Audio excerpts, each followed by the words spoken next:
সপ্তাহ পেরোলেও Iran Israel সংঘাত অব্যাহত চলছে। 20 সেবার আবাসিক এলাকা। তেহরানের পারমাণবিক অস্ত্র তৈরির প্রমাণ পায়নি জাতিসংঘ।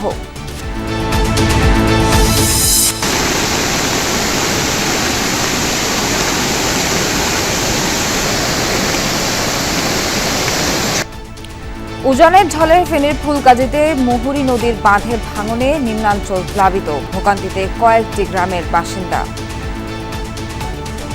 আমাদের বাড়িঘরে পানি ঢুকছে, আমরা রান্না বাড়া করতে পারতেছি না, আমরা বিষম অসুবিধা পাচ্ছি।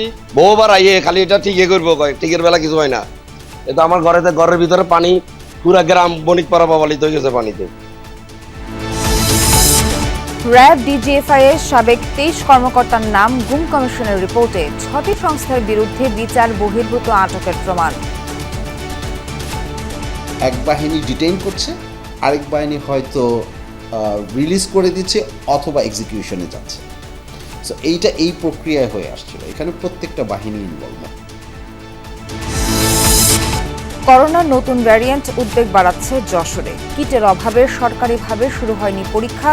একদিনে 2 রোগীর মৃত্যুর পর আতঙ্ক। দেশি সুতার ওপর কর হার বাড়ায় স্পিনিং মিল ও তাঁত শিল্পে বিরূপ প্রভাব। ক্ষুব্ধ স্থানীয় উদ্যোক্তারা। আমার তাঁত যাচ্ছে এই দিকে তো সরকারের নজর নাই, আর সুতার দাম বাড়াইছে। আমরা দিনে জর্জরিত, আমাদের তাঁত চলবো না, আমরা কি করে খামু? অনেক মিল বন্ধ হয়ে গেছে, তো এই মুহূর্তে আরো অতিরিক্ত ব্যয় আসলে অ্যাফোর্ড করা এদের জন্য একটা কষ্টসাধ্য ব্যাপার হবে।